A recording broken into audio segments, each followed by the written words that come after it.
इधर उधर की बात करते हुए सीधे कहानी पे आते हैं, क्योंकि कहानी जरा लंबी हो सकती है तो मैं सोचूं थोड़ी सी इसमें एक ही में हो जाए पूरी। भाई का कमेंट है, यही तो इस्लाम की खूबसूरती है जनाब, सही कह रहे भाई। खैर, बिहार में पड़ता है वैशाली जिला। वैशाली जिले का एक गांव पड़ता है हरप्रसाद गांव। ये किसी बंदे के नाम पे इस गांव का नाम रखा हुआ है। इस गांव के रहने वाले शिव कुमार की पत्नी, 2 इनकी बेटियां, एक बेटी 9 साल की, एक बेटी 13 साल की। जिस मकान में ये रहा करते हैं, इन्हीं के सामने दूसरा मकान है शिव कुमार के भैया का। वहां उनकी पत्नी, वो लोग रहते हैं बच्चों के साथ। मकान का मेन गेट एक ही है। अंदर चल के, गांवों में बड़े बड़े मकान होते हैं, घेर भी बोल देते हैं, घेर अलग होता है जानवर बांधने का, बड़ी बड़ी जगहें होती हैं गांवों में। इसी तरह का इनका बड़ा मकान है। एक तरफ भाई रहता है, एक तरफ ये रहते हैं, एक ही मकान के अंदर, अलग अलग घर है। शिव कुमार के पास काफी जमीन है, खेती किसानी का ये काम करते हैं। बेटियां स्कूल जाती हैं। एक रिश्तेदारी से शादी का कार्ड आया शिव कुमार के यहाँ, विद फैमिली इनको शादी में जाना था। पत्नी से कहा, बच्चों से कहा तैयार होने के लिए। बच्चों ने मना कर दिया कि हमारी तो पढ़ाई चल रही, तुम हो गया जाओ पापा। अब ये पत्नी को लेकर अपना शादी में चले गए। एक रात वहां पे रुके। अगले दिन शाम को ये अपने घर आए। जैसे घर आए, घर आने के बाद घर का जो इन्होंने मंजर देखा, बड़ा ही खामोश। घर के अंदर मोहल्ले के भी कुछ और लोग, इसकी चाची, चाचा, चाची, वो लोग, जो 13 साल की लड़की, वो भी वहीं पे बैठी। अब ये घबरा गए, घर में क्या हुआ है अचानक से, जो हम तो वहां गए हुए थे। उन्होंने पूछा क्या हुआ। घर परिवार के लोगों ने बताया कि 9 साल की जो बच्ची है करीना, उसका कल से कुछ भी पता नहीं, ढूंढते फिर रहे हो जाए। अब ये भी परेशान, करीना से बहुत प्यार करते थे, छोटी वाली बेटी से। जब ये खेत वेत पे साथ तो करीना इनको पानी वानी दिया करती थी, वही कभी इनकी गोद में बैठ जाया करती थी। बाप बेटी में इनमें बड़ी मोहब्बत थी। अब ये परेशान हो गए कि करीना कहाँ है। घर परिवार के लोगों ने कहा, कुछ मोहल्ले के थे, कि कंप्लेन कराने चले, हम तो तुम्हारा इंतजार कर रहे थे कि आ जाएंगे तो चलेंगे। ये लोग कंप्लेन करा के पुलिस एक्टिव हुई, ढूंढना शुरू किया। घर के लोगों से पूछा पुलिस ने, उन्होंने बताया कि स्कूल गई थी, स्कूल से घर वापस नहीं आई। पुलिस स्कूल में गई। स्कूल में पता लगा, हाँ स्कूल आई थी, और रोज की तरह जिस टाइम स्कूल की छुट्टी होती है उस टाइम स्कूल से चली गई थी। अब गांव में सीसीटीवी कैमरा कहीं है नहीं स्कूल से घर तक। जो इसके साथ दोस्त खेलते थे उनसे पूछा, उन्होंने बताया कि हाँ हमारे साथ घर तक तो आई थी, वो यहाँ तक आई थी, हम तो खेलते कूदते घर तक आए, स्कूल से घर तो आई थी।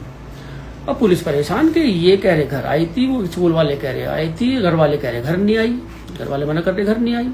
अब पुलिस भी परेशान, सोचा बच्चों को कुछ गलत फहमी हो गई, घर में गई थी, क्यों घर वाले क्यों मना करने लगे। इधर पुलिस परेशान, इधर घर वाले परेशान। एक दिन और गुजर गया ऐसे ही। इनके घर से कुछ दूरी पर एक केले का बाग है। वो बाग वाला अपने खेत में गया। वहां उसने उस बच्ची की लाश पड़ी हुई देखी, और लाश की जो हालत थी, उसकी उंगलियां कटी हुई थी, चेहरा जला रखा था। 9 साल की बच्ची, उसकी चीखें निकल गई देखते ही। दौड़ के गांव में आया, गांव में इत्तला दी, गांव के लोग वहां पे इकट्ठा हो गए। देखा तो ये तो करीना है। अब इसके माता पिता कोई पता लगा, वो भी बदहवास। पुलिस को बुला लिया गया। पुलिस ने डेड बॉडी कब्जे में ली। उंगली उसकी कटी हुई थी, चेहरा जला रखा था। अब गांव से एक ही बच्ची गायब थी, उन्हीं की। गांव में चर्चा हो गई थी कि एक बच्ची इस तरह से 9 साल की गायब है, कि तो करीना ही है, और कोई हो। शिनाख्त मिटाने के लिए चेहरा फिर भी उसका जला हुआ था। सबको यही अंदाजा कि करीना ही है। पोस्टमार्टम के लिए भेज दिया गया। इधर पुलिस सब पूछताछ में लग गई। अब पुलिस के समझ में आया कि बच्चे कह रहे थे करीना जो घर में घुसी थी, घर वाले कह रहे करीना घर नहीं आई। अब ये डॉग स्क्वायर और जो फोरेंसिक वगैरह ले ला के अपना घर में पहुंचे और इस घर की छानबीन करने लगे। एक कमरा बंद पड़ा हुआ था, उस कमरे को खोला। कमरा खोलने के बाद इन्होंने देखा तो वहां दीवारों पे खून की छींटें मिली। कुत्ता जो था उनका वो भौंकने लगा वहां।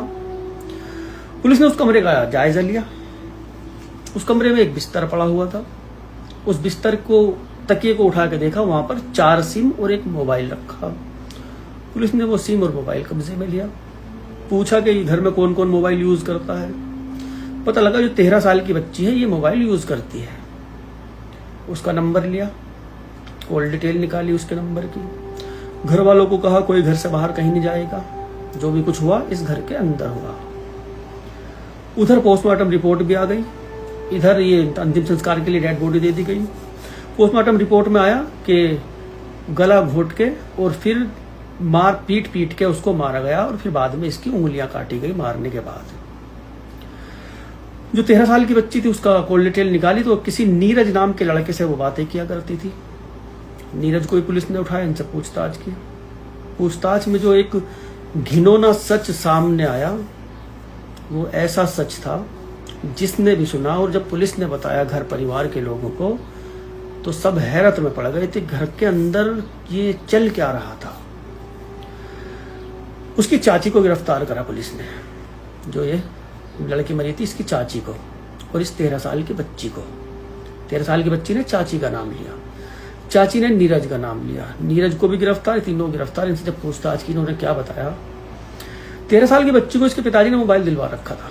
एक दिन मार्केट गई थी, वहां नीरज से इसकी मुलाकात हो गई। वहां नंबर आदान प्रदान हुआ, बातें करने लगे, मिलना जुलना भी शुरू हुआ और शारीरिक संबंध बनने इसके शुरू हुए। बच्ची की उम्र 13 साल।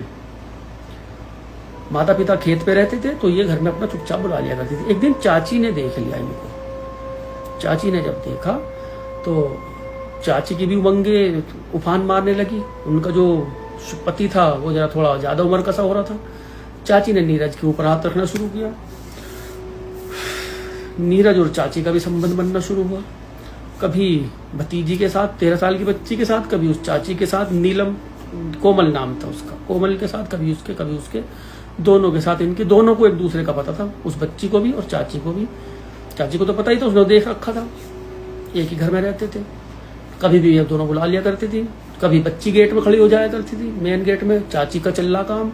कभी चाची गेट में खड़ी हो जाया करती थी तो बच्ची का चल रहा काम। ये सब कुछ इनका चलता रहता था।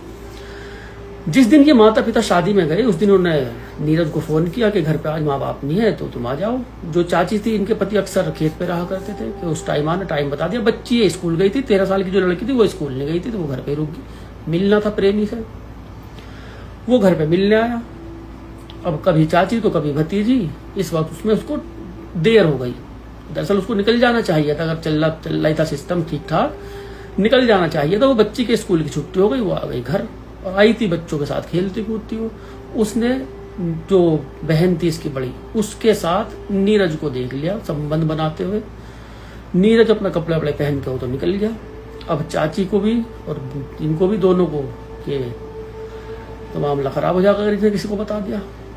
दोनों ने, चाची और भतीजी ने, दोनों ने मशवरा किया। नीरज को फोन किया, इसको फिर दोबारा बुलाया घर आए।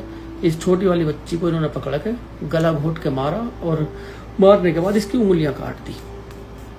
पहले मार के डेड बॉडी को घर में रखा। जब पुलिस घर में आई थी, जिस टाइम इन्होंने कंप्लेन कराई थी, उस वक्त भी डेड बॉडी जो है बच्ची की वो घर के अंदर ही मौजूद थी। बाद में जब पुलिस पूछताछ करके एक बार चली गई थी तो नीरज ने कहा था कि बदबू आने लगी कि इसको ठिकाने लगा दो तुम।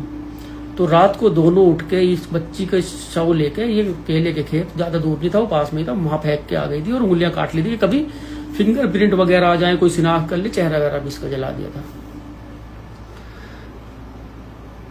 कैसा जमाना है भाई, है?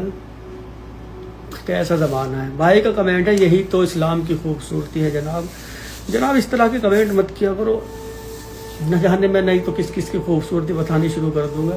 रहने दो। जो ईमानदारी से आप लोगों को कहानियां सुनाता हूँ, सुन लिया करो इनको ईमानदारी से, क्योंकि दोनों धर्म, दोनों मजहब में ये सब काम होते हैं। कोई इस चीज से बचा हुआ नहीं है। किसी का भी धर्म उठा लो, हर जगह रिश्ते शर्मसार हुए हैं। कोई ऐसी चीज नहीं है, आप कहीं भी ले लो। तो धर्म मजहब को कुल मिला के बीच में मत लाया करो। अपराधी को, ये अपराध को देखो, उसके गुनाह को देखो, ये नहीं कि वो किस जाति किस बिरादरी का है। अगर ये देखोगे कि किस जाति किस बिरादरी का है तो कभी भी आप लोग समझ ही नहीं सकते बात को। जो कहानी बताने का जो मकसद होता है उसको कभी समझ ही नहीं सकते आप। अब मैं कहने लगूं इसी बात को लेकर कि चाची भतीजी दोनों ही एक साथ कर रही, बताओ शर्म नहीं आई उनको। और बच्ची है वो तो 13 साल की, उसको तो अभी अकल भी नहीं इस चीज की। लेकिन जब इन चीजों का चस्का किसी को लग जाता है, कहाँ छूटता है जल्दी से। खैर, ख्याल रखे भाई अपना अपनों का। इस तरह के कमेंट ना करें तो बेहतर है।